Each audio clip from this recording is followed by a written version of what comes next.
آپ سوچ بھی نہیں سکتے اس نے کب کب آپ کو کس کس مشکل سے بچایا، بڑے سے بڑے طوفان سے کس طرح آپ کو محفوظ رکھا، جو دن بھر آپ کے گناہ معاف کرتا ہے، جو دن بھر آپ کی نافرمانیاں دیکھتا ہے، پھر بھی آپ سے منہ نہیں موڑتا، پھر بھی آپ کے لیے فرشتوں کے ہاتھوں رزق بھیجتا ہے، پھر بھی آپ کے لیے لوٹنے کا انتظار کرتا ہے۔ بھلا کون کر سکتا ہے کسی سے اتنی محبت؟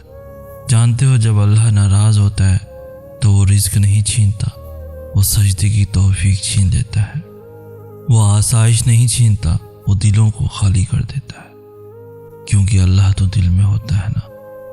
تو جس دل میں اس کی محبت نہیں، وہ دل کیسے روشن ہو سکتے ہیں؟ وہ دل کیسے روشن رہ سکتے ہیں؟ کیسے اس دل کو سکون مل سکتا ہے؟ کیسے اس دل کو خوشی مل سکتی ہے؟ قرآن پاک میں اللہ تعالیٰ فرماتے ہیں، اے انسان، تجھے کس چیز نے اپنے رب سے غافل کر دیا؟ سوچا ہے کبھی جب ماں کے پیٹ میں تھے تو آپ کی حفاظت کون کر رہا تھا؟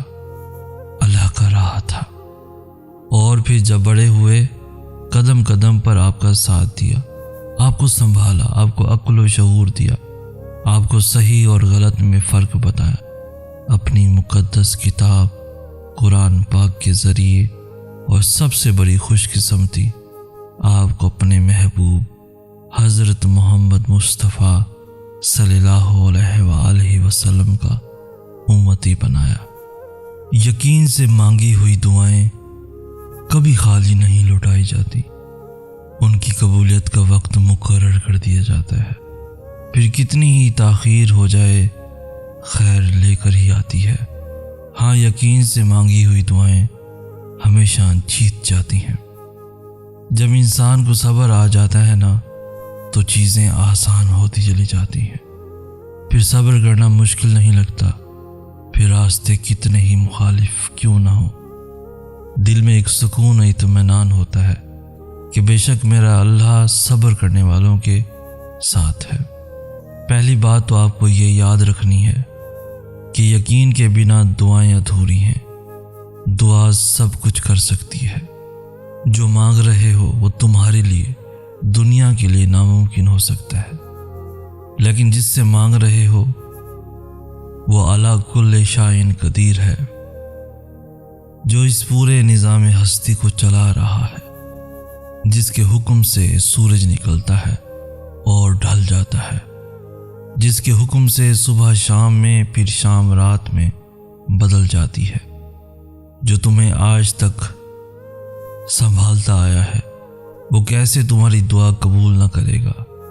اللہ سے جب بھی مانگو، جیسے بھی مانگو، وہ ضرور سنتا ہے، وہ تمہاری خاموشیوں کو بھی سنتا ہے اور تمہارے سینوں میں چھپے ہر راز سے واقف ہے۔ بس تم کامل یقین سے مانگو، پھر دیکھنا تمہاری دعائیں خود ہی قبول ہوتی ہوئی نظر آئیں گی، خود ہی معجزے رونما ہوتے ہوئے نظر آئیں گے۔ سورہ بقرہ کی آیت نمبر 186 میں اللہ تعالیٰ فرماتے ہیں، جب میرے بندے میرے بارے میں آپ سے سوال کریں تو آپ کہہ دیں کہ میں بہت ہی قریب ہوں ہر پکارنے والے کی پکار کو، جب بھی وہ مجھے پکارے قبول کرتا ہوں۔ اس لیے لوگوں کو بھی چاہیے میری بات مان لیا کریں اور مجھ پر ایمان رکھیں، یہی ان کی بھلائی کا باعث ہے۔ ہدایت اور اللہ کی محبت دو ایسی چیزیں ہیں جو انسان کو مانگے بغیر نہیں ملتی۔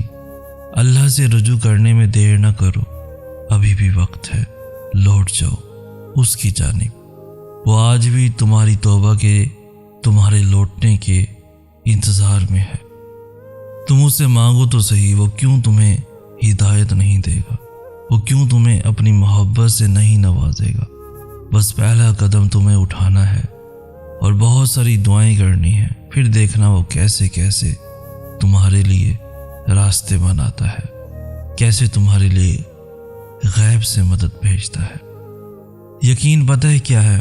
آپ کو لگتا ہے جب سے آپ نے دین میں قدم رکھا ہے، جب سے آپ کو مزید مشکلات کا سامنا کرنا پڑ رہا ہے، لیکن پتہ ہے پھر بھی آپ کے دل میں ایک عجب کا سکون ہے اطمینان ہے۔ پتہ ہے کیوں؟ کیونکہ آپ کو ان مشکلات سے زیادہ اللہ پر یقین ہے۔ آپ کو یقین ہے کہ ان سب مشکلوں سے بڑا میرا اللہ ہے۔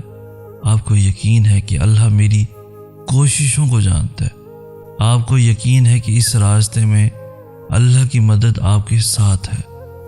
آپ کو یقین ہے کہ وہ آپ کو کبھی گرنے نہ دے گا۔ آپ کو یقین ہے کہ وہ آپ کو سنبھال لے گا۔ آپ کو اس بات کا یقین ہے یہ راستہ تو سیدھا میرے اللہ تک جاتا ہے، تو راستوں کی دشواریوں سے کیا گھبرانا۔ آپ کو یقین ہے کہ جو اس کی طرف ایک قدم بڑھاتا ہے تو 10 قدم دوڑ کر آپ کی طرف آتا ہے۔ آپ کو یقین ہے کہ اس راستے پر آپ اکیلے نہیں بلکہ دونوں جہانوں کا مالک آپ کے ساتھ ہے۔ یہ ہوتا ہے یقین۔ تو جب کبھی ایمان کا لیول کم ہونے لگے تو یہ ساری باتوں کو دل میں لا کر اپنے یقین کو مزید بڑھا لینا۔ یقین کرو اللہ پر، یقین ہی آپ کو کبھی تھکنے نہیں دے گا۔ رسول اللہ صلی اللہ علیہ وآلہ وسلم نے فرمایا، سجدہ کرتے ہوئے بندہ اپنے رب کے سب سے زیادہ قریب ہوتا ہے، بس سجود میں کثرت کے ساتھ دعا کیا کرو۔ سجدے میں تم اللہ کے سب سے زیادہ قریب ہوتے ہو۔ سجدے میں جب تم کہتے ہو نا سبحانہ ربی العالی، پاک ہے میرا رب جو سب سے بلند ہے، تو تمہیں زبان کے ساتھ دل سے بھی اقرار کرنا کہ اللہ سب سے بلند ہے۔ تمہاری مشکلیں، تمہاری خواہشیں تو بہت چھوٹی ہیں، تمہارا رب ان سب سے بڑا ہے۔ پھر اپنے رب سے دعا کرنا، پھر دیکھنا وہ کیسے تمہاری دعا رد کرتا ہے، کیسے تمہاری پکار کو انسنی کرتا ہے، کیسے تمہارے لیے غیب سے مدد نہیں بھیجتا۔ جب خالص کچھ اللہ کے لیے چھوڑا جاتا ہے، نیت میں کھوٹ نہیں ہوتا، تو اللہ کی طرف سے صلہ ملنا لازم ہو جاتا ہے۔